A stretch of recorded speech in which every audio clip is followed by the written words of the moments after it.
Ang kwentong ito ay isa sa mga kwentong nagpasalin-salin na sa bibig ng aming mga ninuno. Umabot ito hanggang sa henerasyon namin kung saan si Lolo na mismo ang nagkwento nito sa aming magpipinsan.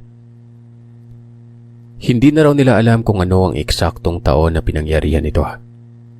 Basta ang tumatak sa isipan nila, yung pangalang Marites at yung mga itinuturing nito mga anak.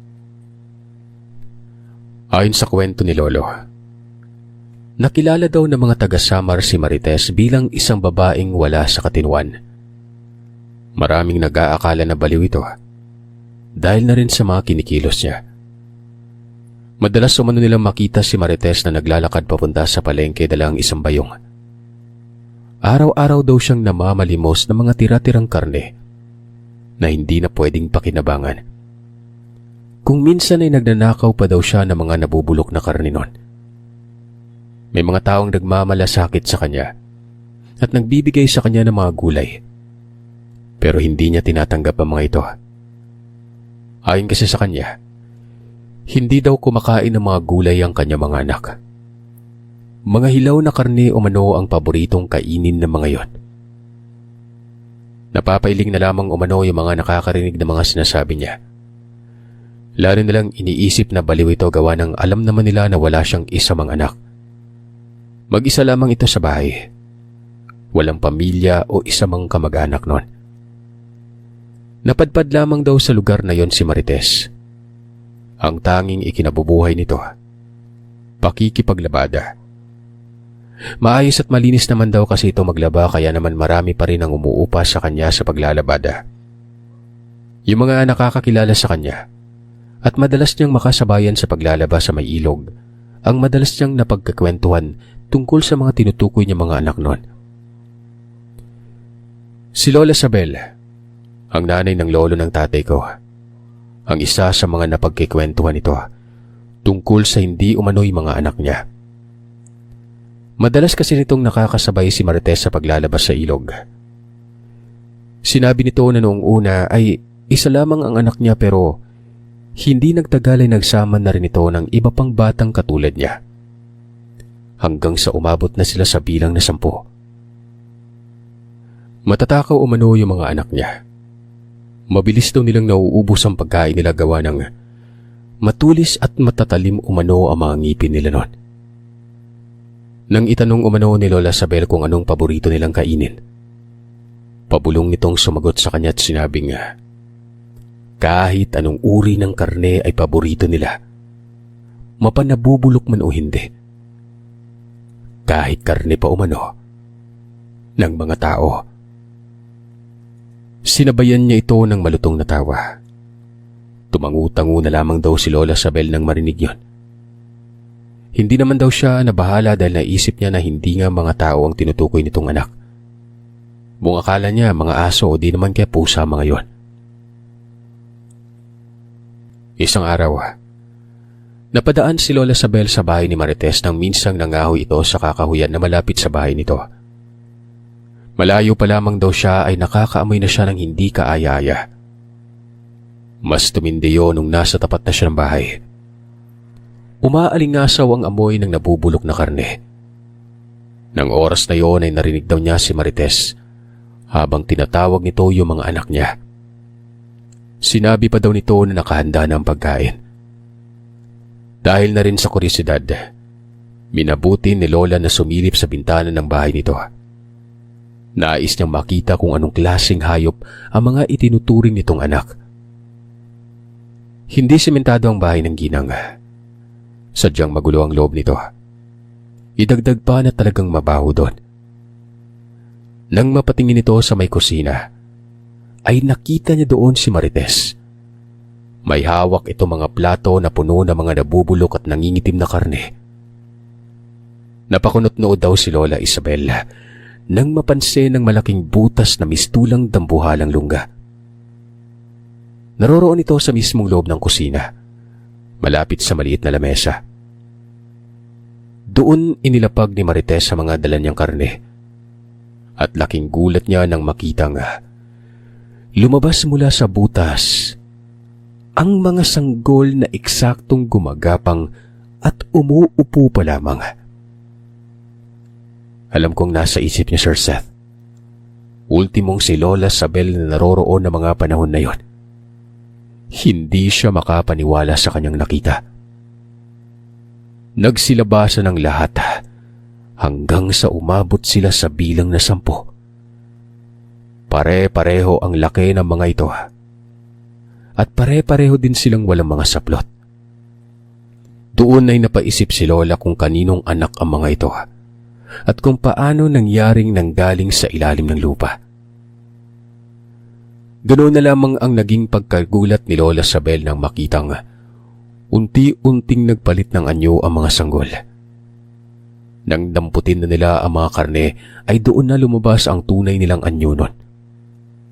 Kumulubot ang mga balat nila. Humaba ang mga kuko at nagkaroon ng maitim at patulis na ngipin na mistulang mga talim ng lagari. Lumuwa din ang kanilang mga mata at nag-iba ang kulay ng mga yon.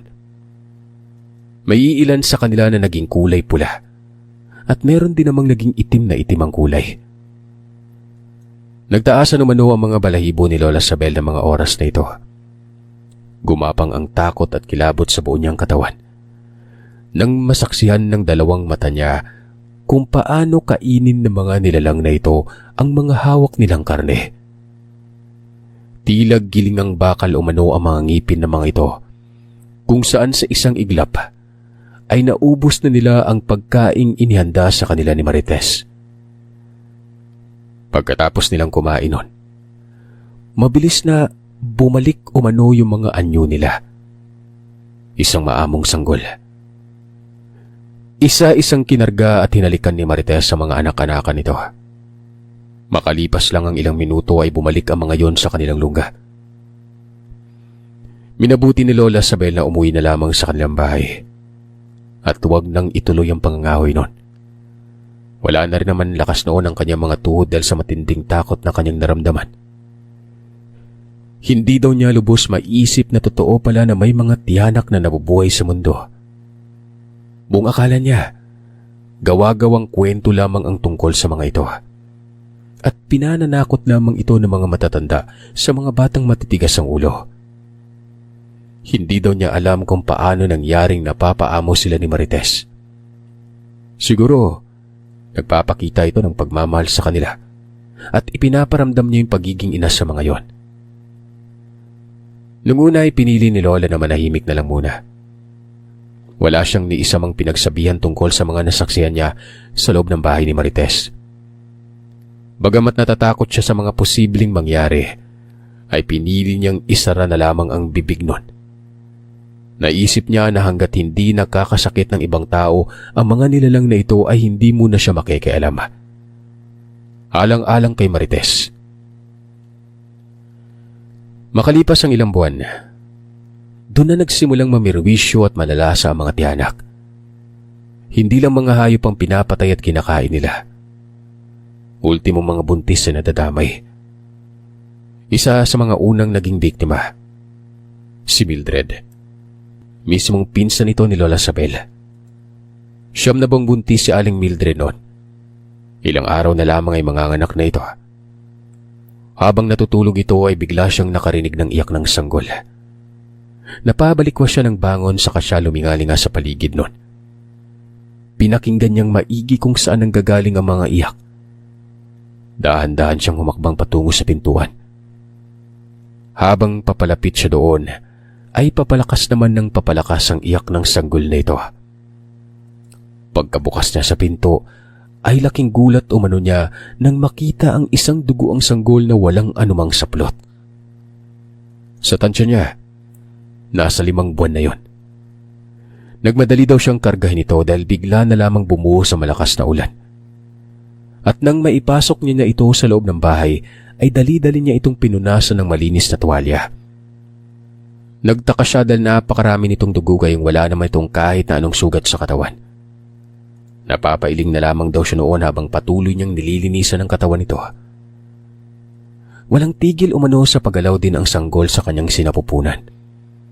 Para bang hindi ito mapakalinon. hanggang sa walang ano-ano. Yung mukha ng batang nasa harapan niya ay unti-unting nagbago. Ang maamo nitong mukha ay napalitan ng kahindik-hindik na wangis nun. Ang maliit nitong mata ay naging bilugin at nagkulay pula.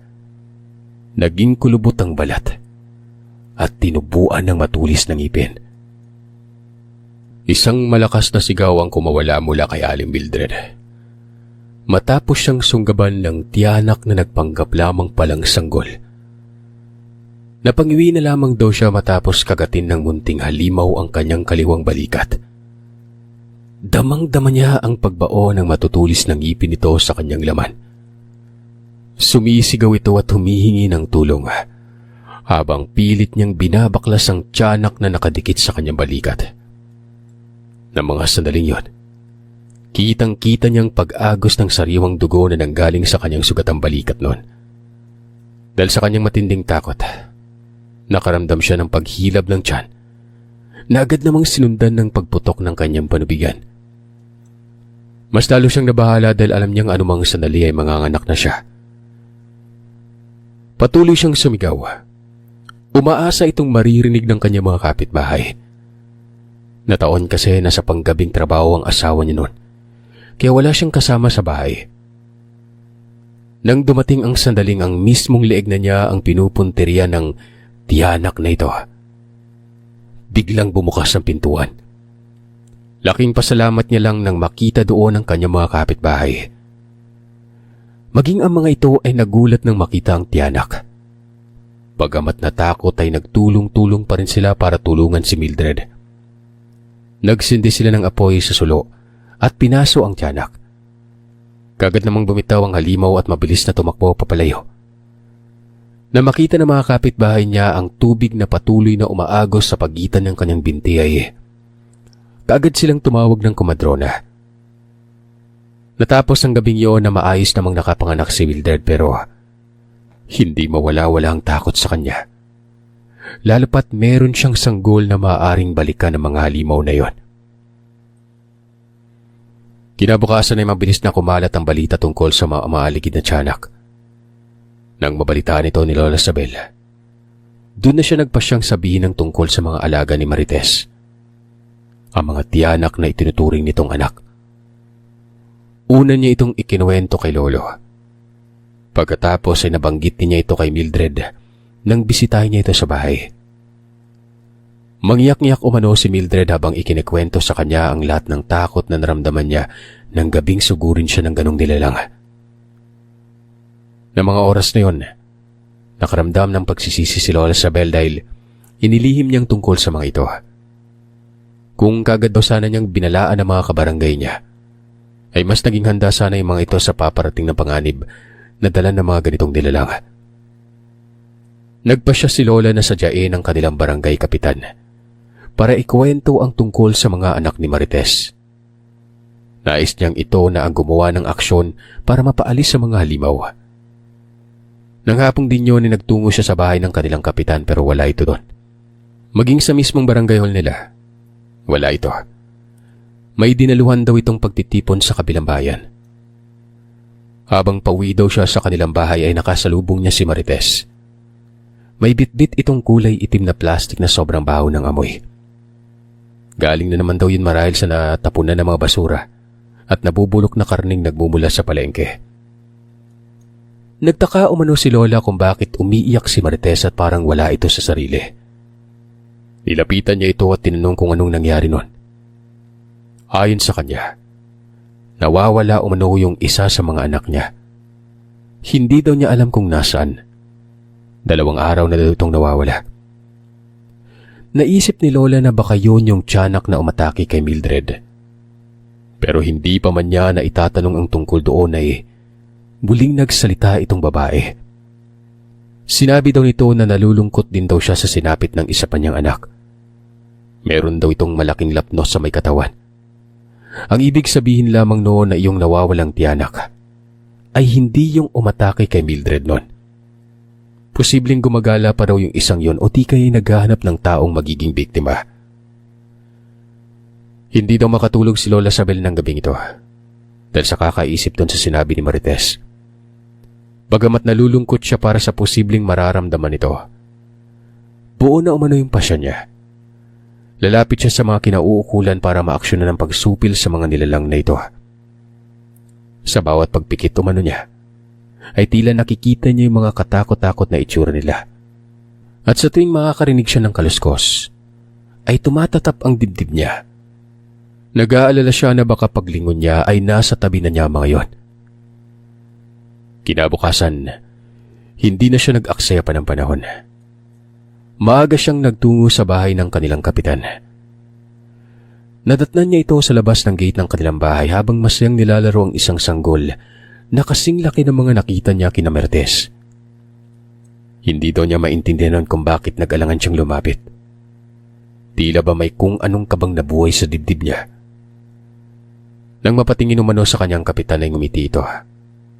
Tinanong kung anong sadya niya. Sinabi daw niya na mahalaga ang kanyang sasabihin kaya naman sinabihan siya ng kapitan na pumasok daw sila sa loob at doon daw sila sa may sala mag-usap.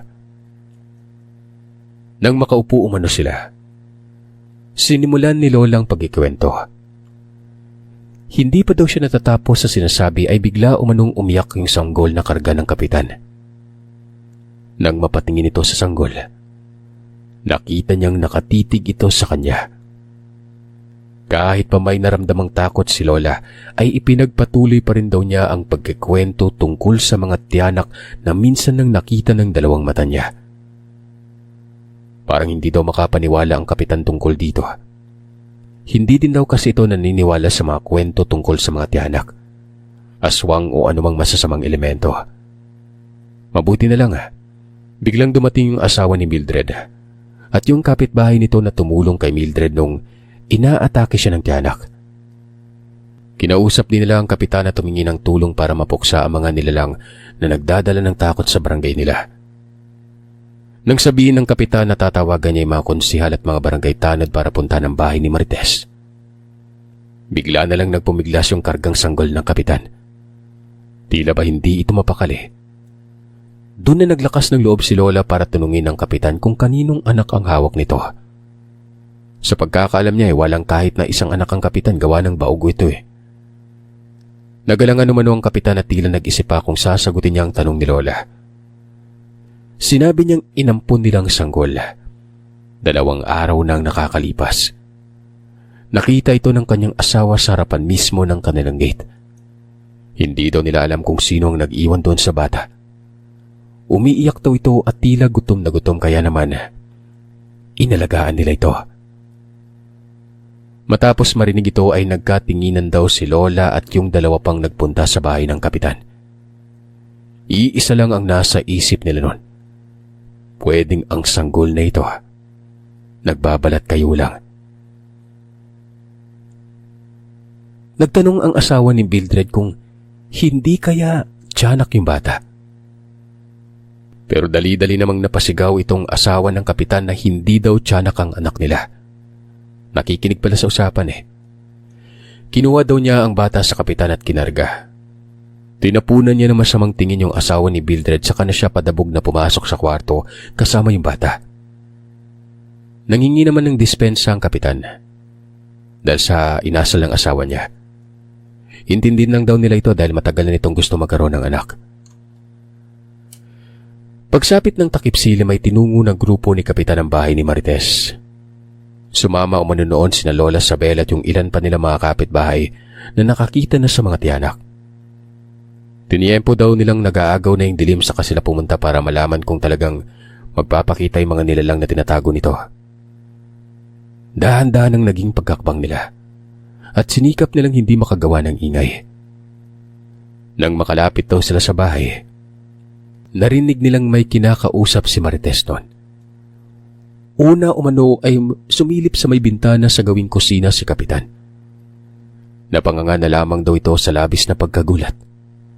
Panandalian itong hindi nakagalaw dahil sa matinding takot na naramdaman.